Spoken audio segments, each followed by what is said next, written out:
Hi friends, എല്ലാവർക്കും സുഖമാണെന്ന് വിശ്വസിക്കുന്നു. നമ്മുടെ ഇന്നത്തെ വിശേഷങ്ങൾ എന്തൊക്കെയാണെന്ന് നോക്കാം.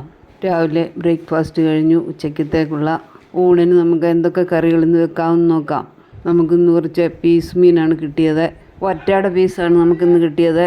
ഇതിലേക്ക് നമുക്ക് ലേശം വിനാഗിരി കൂടി ഒഴിച്ച് നന്നായിട്ടൊന്ന് കഴുകിയെടുക്കാം. ഇതിനാവശ്യമായ ഒരു അരപ്പ് നമുക്ക് ഉണ്ടാക്കിയെടുക്കാം. മീൻ കറി വെക്കുന്ന ചട്ടിയിൽ 1 സ്പൂൺ വെളിച്ചെണ്ണ നമ്മൾ ഒഴിച്ച് അതിലേക്ക് ലേശം ഉലുവയിട്ട് 2 പീസ് ഇഞ്ചി, 2-3 അല്ലി വെളുത്തുള്ളി, കുറച്ച് ചുവന്നുള്ളി, കറിവേപ്പില ഇത് നന്നായിട്ടൊന്ന് വഴറ്റിയെടുക്കാം. ഇത് നന്നായിട്ട് വഴന്ന് വരുമ്പം അതിലേക്ക് 2 സ്പൂൺ മുളക് പൊടി, 1/2 സ്പൂൺ മല്ലിപ്പൊടി, 1/4 സ്പൂൺ മഞ്ഞൾപ്പൊടി ഇവ ചേർത്ത് നന്നായിട്ട് നമുക്കൊന്ന് ചൂടാക്കിയെടുക്കാം. തണുത്ത് വരുമ്പോൾ നന്നായിട്ട് അരച്ച് മാറ്റി വെക്കാം. ആ ചട്ടിയിൽ തന്നെ ഉലുവയും കറിവേപ്പിലയും താളിച്ച് നമ്മൾ അരച്ച് വെച്ച അരപ്പും ചേർത്ത് നന്നായിട്ടൊന്ന് വഴറ്റിയെടുക്കാം. അരപ്പ് നന്നായിട്ട് വഴന്ന് വരുമ്പം അതിലേക്ക് ചാറിന് ആവശ്യമായ വെള്ളം കൂടി നമുക്ക് ചേർത്ത് കൊടുക്കാം.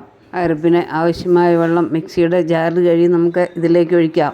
ഉപ്പ് ചേർത്ത് നന്നായിട്ട് നമ്മുടെ അരപ്പ് തിളച്ച് വരുമ്പം അതിലേക്ക് നമുക്ക് പുളി കൂടി ചേർക്കാനുണ്ട്. ഇതിലേക്ക് നമുക്ക് മീനിൻ്റെ പീസ് കൂടി ചേർത്ത് കൊടുക്കാം. കഷ്ണങ്ങളെല്ലാം ഇതിലേക്ക് ചേർത്ത് ആവശ്യത്തിന് ഉപ്പും എരിവും ഉണ്ടോ എന്ന് ചെക്ക് ചെയ്ത് നമുക്ക് ഇത് അടച്ചു വെച്ച് വേവിച്ചെടുക്കാം.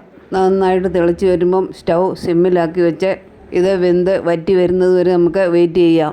പിന്നെ നമ്മൾ വെക്കുന്നത് ഒരു ചാറ് കറിയാണ്. അതിന് നമ്മൾ ചക്കക്കുരു, മാങ്ങ, പച്ചമുളക് ഇവയെല്ലാം നന്നായിട്ട് മഞ്ഞൾപ്പൊടി ഇട്ട് ഉപ്പും ചേർത്ത് വേവിച്ചെടുത്തു. ഇതിലേക്ക് തേങ്ങയും ചെറിയ ജീരകവും ചെറിയ ഉള്ളിയും നന്നായിട്ട് അരച്ച് ചേർത്ത് നമ്മുടെ കറിയും റെഡി ആയിട്ടുണ്ട്. പിന്നെ നമുക്ക് വാഴക്കൂമ്പ് തോരനാണ്. കറികളെല്ലാം റെഡി ആയിട്ടുണ്ട്. ഇനി നമുക്ക് ഊണ് കഴിച്ചാലോ. നല്ല ചൂടോടെയുള്ള കുത്തരിച്ചോറും ചക്കക്കുരു, മാങ്ങ ഇവ പച്ചത്തേങ്ങ അരച്ച് നമ്മൾ കറി വെച്ചതും, പിന്നെ നമ്മുടെ വറ്റയുടെ പീസ് നമ്മളെ മുളകിട്ട് കറി വെച്ചതും, നമ്മുടെ സ്വന്തം വാഴച്ചുണ്ട് തോരൻ വെച്ചതുമാണ് ഇന്നത്തെ നമ്മുടെ കറികൾ. വീഡിയോ ഇഷ്ടമായാൽ ലൈക്ക് ചെയ്യണം, ഷെയർ ചെയ്യണം. സബ്സ്ക്രൈബ് ചെയ്യാത്തവരുണ്ടെങ്കിൽ സബ്സ്ക്രൈബ് ചെയ്യാൻ മറക്കല്ലേ.